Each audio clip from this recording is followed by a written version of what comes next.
the Medical Ancillary Sales Podcast. I'm your host, Michael Berg, and joined, as always, by my co-host, Viv Hudson. Viv, how are you? And Viv, do you want to introduce our next guest here? Absolutely, absolutely. This is a name that's already been on the podcast maybe once or twice. Susan Braddock, welcome to the show again. Hello. You might become a guest regular. She's like you're like Steve Martin on the Tonight Show.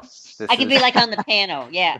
Yeah, there you go. I'll hold a drink and I'll have some scotch and a cigarette, and we'll just kind of and like a checkered plaid blazer. That's really.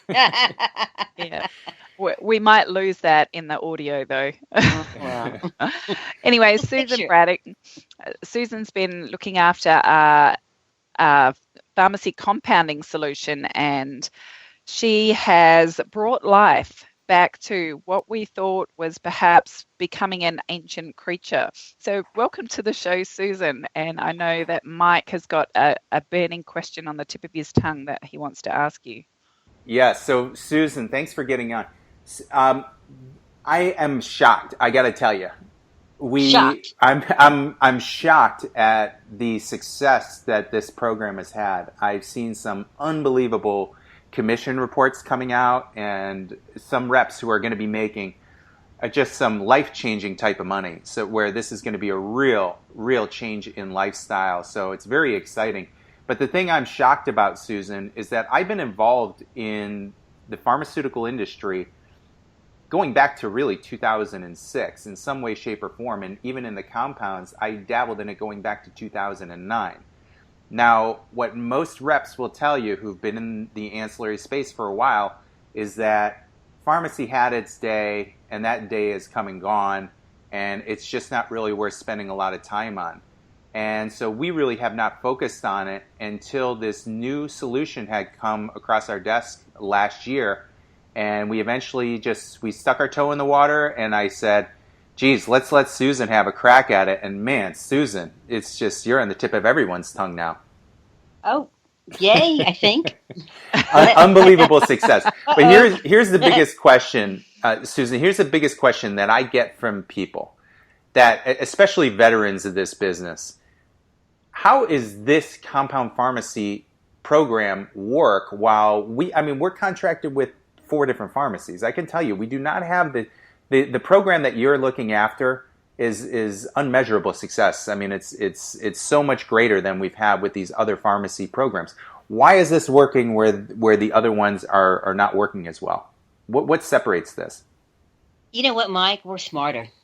I mean, honestly, because we looked at everything that was this is a tremendous opportunity for everybody. The money is fantastic, but you can have great money and you have a sorry product.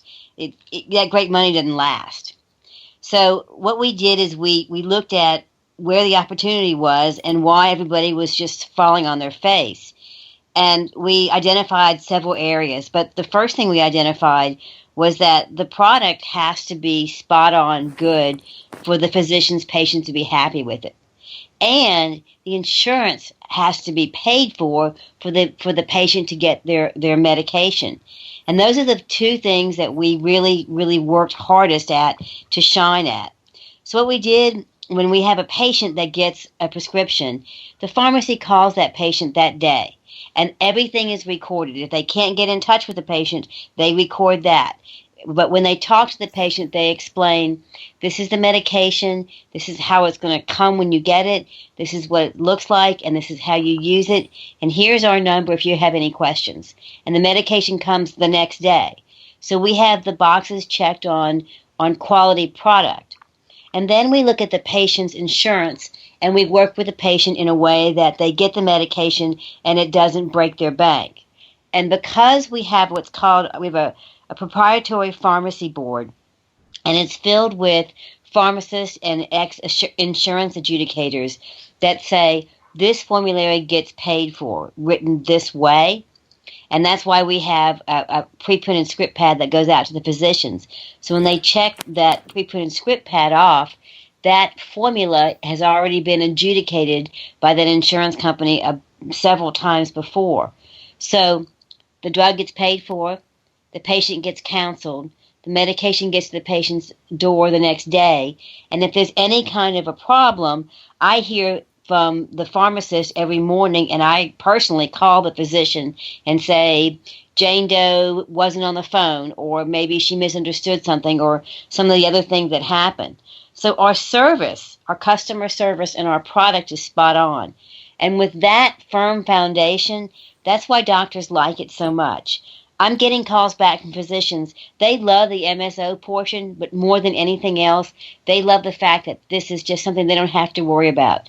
No prior auth phone calls, no complaining patients, just good medication and good service. That's why we're so successful. Something as simple as that is making sure our product is just fantastic.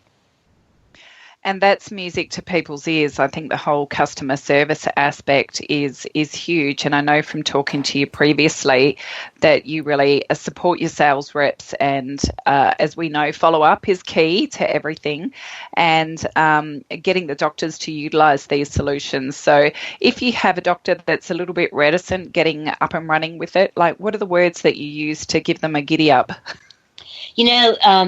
We just simply say, how can it hurt you to try one?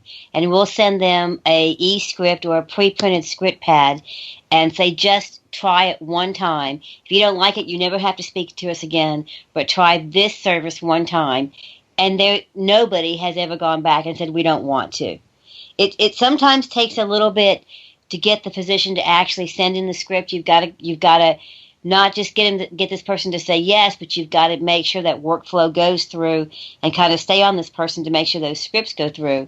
But once they do, they're so astounded that, now Compound Pharmacy doesn't have a bad name anymore.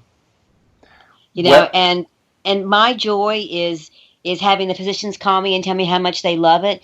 But it's really, really nice to have reps that needed money to say, wow, look at the money I'm making.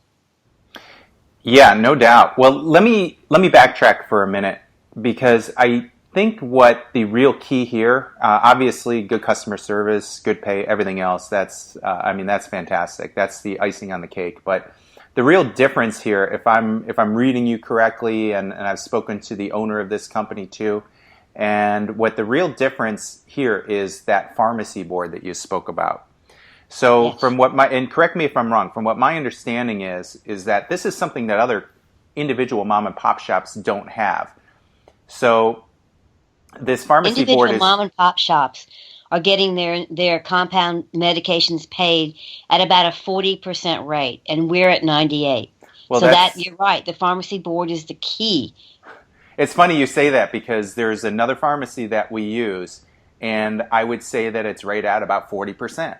It's about 40% adjudication, and I'm also looking at a report from your pharmacy, from one of the doctors, 57 claims in, 57 claims paid. So it's crazy, the adjudication rate. But from what this pharmacy board consists of is this is a network of pharmacists and pharmacies that has been created. So it's about data collection, and they're sharing information back and forth. And this is something that's done on a weekly basis.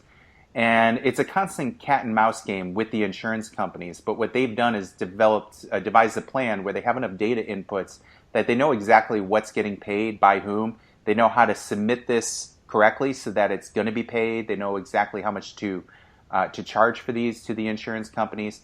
And so that's really what the difference is. Exactly.